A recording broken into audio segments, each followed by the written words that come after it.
आज हम इंसान की सबसे बड़ी और रहस्यमयी ताकत को डिकोड करने वाले हैं। सोचिए, क्या कभी ऐसा महसूस हुआ है कि हमारे भीतर दो अलग-अलग दिमाग काम कर रहे हैं? एक जो बहुत लॉजिकल है, हर बात पर सवाल उठाता है, और दूसरा जो चुपचाप हर बात मान लेता है और उसी के हिसाब से हमारी पूरी जिंदगी तय कर देता है। आज हम इसी को गहराई से समझेंगे। ये जो हमारा अवचेतन मन है ना, इसकी जादुई शक्ति कैसे हमारी पूरी रियलिटी को फिर से प्रोग्राम कर सकती है। इस बात को बहुत ही खूबसूरती से कविता में कहा गया है। ध्यान से सुनिएगा। दगाबाज मन चेतन और वफादार अवचेतन, मन ही मन को जानता, मन की मन से प्रीत, मन ही मनमानी करे, मन ही मन का मीत, मन झूम मन बावरा, मन की अद्भुत रीत, मन के हारे हार है, मन के जीते जीत। ये सिर्फ कुछ लाइनें नहीं हैं, ये एक बहुत गहरा सच है। हमारा जो चेतन मन है वो अक्सर मुसीबत में घबरा जाता है, धोखा दे जाता है, लेकिन वो वफादार अवचेतन मन, वो बिना कोई सवाल किए हर बात मान लेता है। अब देखिए, इन दोनों के बीच का फर्क समझना बहुत जरूरी है। एक तरफ है हमारा चेतन मन, ये बिल्कुल लॉजिकल होता है, हमारी पांचों इंद्रियों का इस्तेमाल करता है, फैसले लेता है और हाँ, बहुत बहस भी करता है। लेकिन दूसरी तरफ है अवचेतन मन, हमारा सबकॉन्शियस माइंड, ये भावनाओं का पूरा भंडार है। और सबसे बड़ी बात, ये पूरी तरह से आज्ञाकारी है। जो भी बात चेतन मन से फिल्टर होकर अवचेतन तक पहुंचती है ना, वो उसे बस सच मान लेता है। कोई सवाल नहीं, कोई बहस नहीं, बस एक वफादार साथी की तरह निर्देशों का पालन करता है। तो अगर अवचेतन मन हर बात मान लेता है, तो भाई उसे बचाएगा कौन? यहीं पर एंट्री होती है एक चौकीदार की। हमारा जो चेतन मन है ना, वो असल में इस गेटकीपर या चौकीदार की तरह काम करता है। इसका सबसे मेन काम है उस मासूम से अवचेतन मन को बाहरी दुनिया की नेगेटिविटी और गलत बातों से बचाकर रखना। सोचिए, अगर ये चौकीदार ही सो जाए या गलत विचारों को अंदर जाने दे, तो क्या होगा? अंदर बैठा अवचेतन मन उसी गलत बात को सच मान लेगा और उसी दिशा में जिंदगी को मोड़ देगा। इसलिए इस चौकीदार का हमेशा अलर्ट रहना बहुत जरूरी है। इसको ऐसे समझते हैं कि हमारा अवचेतन मन बिल्कुल एक उपजाऊ खेत की तरह है। वो पुरानी कहावत तो सुनी होगी ना, बोया पेड़ बबूल का तो आम कहाँ से हुए। ये कहावत यहाँ बिल्कुल सटीक बैठती है।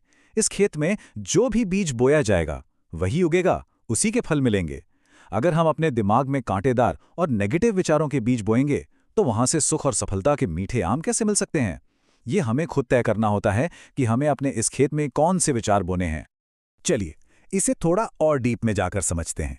एक होता है वस्तुनिष्ठ मन यानी ऑब्जेक्टिव माइंड, और दूसरा है व्यक्तिनिष्ठ मन यानी सब्जेक्टिव माइंड। ऑब्जेक्टिव माइंड बाहरी दुनिया, लॉजिक और हमारे सेंसेस से सीखता है। जैसे कोई खूबसूरत शहर देखा और मान लिया कि हाँ, ये शहर अच्छा है। लेकिन जो सब्जेक्टिव माइंड है, हमारा अवचेतन, वो इन फिजिकल चीजों से पूरी तरह आजाद होकर काम करता है। वो इंट्यूशन यानी अंतर्ज्ञान पर चलता है। और सबसे कमाल की बात तो ये है कि जब हमारा लॉजिकल माइंड आराम कर रहा होता है ना, तब ये अवचेतन मन सबसे ज्यादा एक्टिव होता है। उन चीजों को भी भांप लेता है जो हमारी सोच के भी परे हैं। अब इसे एक बहुत ही मजेदार और प्रैक्टिकल उदाहरण से समझते हैं। इमेजिन कीजिए दो अलग अलग डॉक्टर्स को। पहला डॉक्टर मरीज को देखकर एकदम उत्साह से कहता है, अरे वाह, तुम तो बहुत बहादुर हो, ये लो एक जादुई दवा, कल तक तुम बिल्कुल छूमंतर होकर ठीक हो जाओगे। और सच मानिए, वो पॉजिटिव एनर्जी सीधा अवचेतन मन में बैठ जाती है और शरीर सच में तेजी से रिकवर करने लगता है। वहीं अगर दूसरा डॉक्टर थोड़ा डाउट में कहे, पता नहीं क्या होगा, कुछ और टेस्ट करने पड़ेंगे, तो वही नेगेटिव बात अवचेतन मन पकड़ लेता है और बीमारी और बिगड़ सकती है। देखा आपने, एक पॉजिटिव इनपुट का कितना तगड़ा असर होता है।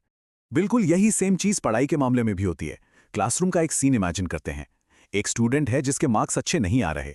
अब अगर टीचर उसे प्यार से समझाए, उसे मोटिवेट करे, तो उसका अवचेतन मन उस पॉजिटिव एनकरेजमेंट को कैच कर लेगा और स्टूडेंट का परफॉर्मेंस एकदम से जंप कर जाएगा। लेकिन अगर उसी स्टूडेंट को पूरी क्लास के सामने बुरी तरह डांट दिया जाए, उसे निकम्मा बोल दिया जाए, तो वो जो चौकीदार है ना, चेतन मन, वो उस नेगेटिविटी को सीधा अंदर जाने देगा। अवचेतन उसे सच मान लेगा और परफॉर्मेंस और भी ज्यादा गिर जाएगी। मतलब बाहरी बातों का हमारे मन पर तुरंत और बहुत पावरफुल असर होता है। लेकिन यहाँ ना एक बहुत ही गहरी और थोड़ी डरा देने वाली वार्निंग भी है। डॉक्टर जोसेफ मर्फी के किताब का एक वाकया है जो सच में रोंगटे खड़े कर देता है। एक पिता थे जिनकी बेटी को भयानक आर्थराइटिस और स्किन की बीमारी थी। वो पिता लगातार अपने अवचेतन मन को एक ही बात बोलते रहे, मैं अपनी बेटी को ठीक देखने के लिए अपना दाहिना हाथ तक देने को तैयार हूं। सोचिए, 2 साल तक वो यही बोलते रहे। फिर एक दिन एक भयंकर कार एक्सीडेंट हुआ और उस पिता का वो हाथ कट गया। और सबसे हैरान करने वाली बात, उसके ठीक बाद बेटी की बीमारी चमत्कारी रूप से ठीक होने लगी। इससे क्या समझ आता है? यही कि अवचेतन मन को कोई मजाक समझ नहीं आता, वो हर बात को लिटरली सच मान लेता है। इसलिए हम क्या बोल रहे हैं, क्या सोच रहे हैं, इसको लेकर बहुत केयरफुल रहना चाहिए। पर हाँ, अगर इसी ताकत का सही इस्तेमाल किया जाए ना, तो रिजल्ट्स एकदम माइंड ब्लोइंग हो सकते हैं। अब बचपन की उस गंभीर हकलाने की प्रॉब्लम को ही ले लीजिए। कॉन्फिडेंस एकदम जीरो था, पब्लिक के सामने बोलने में भी पसीने छूटते थे। लेकिन फिर क्या किया गया? अवचेतन मन को लगातार सही बातें बोलकर, सही सजेशंस देकर ट्रेन किया गया। धीरे धीरे वो सारा डर गायब हो गया और आज नौबत यह है कि घंटों तक स्टेज पर खड़े होकर फुल कॉन्फिडेंस के साथ पब्लिक स्पीकिंग की जा सकती है। यही तो है खुद को रीप्रोग्राम करने की असली पावर। और एक ये कमाल की कहानी सुनिए। एक 75 साल की महिला थी। उन्होंने मान लिया था कि उम्र के साथ उनकी याददाश्त बिल्कुल खत्म हो रही है, लेकिन फिर उन्होंने ऑटो सजेशन यानी खुद को पॉजिटिव बातें बोलने का अभ्यास शुरू किया। उन्होंने खुद से रोज कहना शुरू किया, आज से मेरी याददाश्त बेहतर हो रही है, मुझे जब जो याद करना होगा वो मुझे तुरंत याद आ जाएगा। और यकीन मानिए, सिर्फ 3 हफ्ते के अंदर उनकी याददाश्त बिल्कुल नॉर्मल और पहले से भी ज्यादा शार्प हो गई। सही शब्दों में वाकई कमाल की हीलिंग पावर होती है। तो अब यहां पर सबसे बड़ा सवाल आता है, हम अपने इस पावरफुल अवचेतन मन को ट्रेन कैसे करें? इसे कैसे कंट्रोल करें ताकि हम अपना मनचाहा और शानदार भविष्य बना सकें? इसका जवाब बहुत सिंपल है, लेकिन इसके लिए हमें तुरंत एक्शन लेना पड़ता है। सबसे पहला और इकलौता तरीका यही है कि हमें नेगेटिव ख्यालों को उसी वक्त रोकना होगा। इसका सबसे बढ़िया तरीका है विचारों को तुरंत फ्लिप कर देना, पलट देना। जैसे ही दिमाग में कोई नेगेटिव ख्याल आए, उसे उसी सेकंड पॉजिटिव में बदल दीजिए। मन कहे, अरे यार ये नहीं हो सकता, तो तुरंत खुद से कहिए, बिल्कुल हो सकता है, मैं कर सकता हूं। ख्याल आए कि जिंदगी में कभी कुछ नहीं बन पाएंगे, तो पलट कर जवाब दीजिए, मैं 2030 तक आईएएस बन के दिखाऊंगा।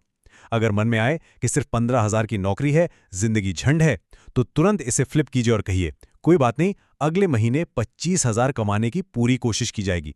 ये जो क्विक रिएक्शन है ना, यही हमारे अवचेतन मन को एक नई और सही दिशा देता है। और ये बदलाव ना हमारी रोजमर्रा की बहुत छोटी छोटी चीजों से शुरू होता है। सुबह सोकर उठने की ही बात ले लीजिए। बाहर देखकर अगर पहला ख्याल ये आए कि यार कितना गंदा मौसम है, आज का दिन तो खराब हो गया, तो लिख कर रख लीजिए, वो दिन सच में खराब ही जाएगा। लेकिन अगर इसी सोच को तुरंत फ्लिप कर दें, वाह क्या शानदार और रोमांटिक मौसम है, आज तो पूरा दिन एंजॉय करेंगे। बस एक छोटी सी पॉजिटिव सोच उस पूरे दिन की एनर्जी और रियलिटी को पूरी तरह से बदल कर रख देती है। बिल्कुल यही रूल दुनिया को देखने के नजरिए पर भी लागू होता है। कई बार हम सोचते हैं ना कि दुनिया कितनी बुरी है, हर तरफ सिर्फ तकलीफ और धोखा है। इस थॉट को हमें तुरंत ब्लॉक करना है। सुबह उठते ही ये सोचना चाहिए कि क्या कमाल की दुनिया है, इससे बढ़िया जगह तो हो ही नहीं सकती। आज तो इस दुनिया का पूरा मजा लिया जाएगा।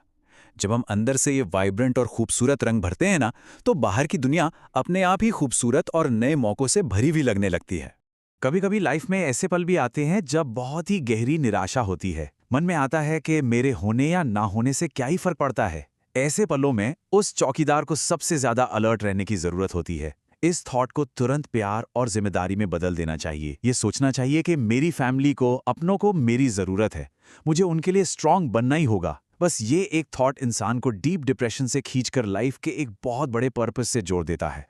और लास्ट में इस अनब्रेकेबल कॉन्फिडेंस को देखिए। अगर दिमाग कहे कि अब तो उम्र निकल गई, तो पलट कर कहिए, अरे अभी तो मेरी असली जवानी शुरू हुई है। हालात देखकर लगे कि सब कुछ बिगड़ रहा है, तो फुल कॉन्फिडेंस से कहिए, मैं अपने हिसाब से सारे हालात बदल सकता हूं। कोई सामने से आकर बोले कि मैं तुम्हें बर्बाद कर दूंगा, तो बिना डरे एकदम आंखों में आंखें डालकर सोचिए, मैं बहुत जल्द अपना एक नया साम्राज्य खड़ा करने वाला हूं। जब इस लेवल का अटूट विश्वास हमारे अवचेतन मन में फिक्स हो जाता है ना, तो फिर दुनिया की कोई भी रुकावट सामने टिक नहीं सकती। आज के इस पूरे एक्सप्लेनर का जो निचोड़ है ना, वो एक बहुत ही डीप और खूबसूरत लाइन में छिपा है। मन के मेरे मंदिर में, विचार मेरे देवता। हमारा मन सच में एक पवित्र मंदिर की तरह है। हम उसमें जिस तरह के विचारों की स्थापना करते हैं, जिनकी पूजा करते हैं, वही विचार हमारी पूरी लाइफ का निर्माण करते हैं। तो अब ये हमें डिसाइड करना है कि आज हम अपने इस मन के मंदिर में किन देवताओं को बिठाने वाले हैं, डर और निराशा को या फिर हिम्मत और सक्सेस को। इसी सवाल के साथ आज के इस विषय को यहीं समेटते हैं। उम्मीद है इन बातों से कुछ नया सोचने का मौका मिला होगा।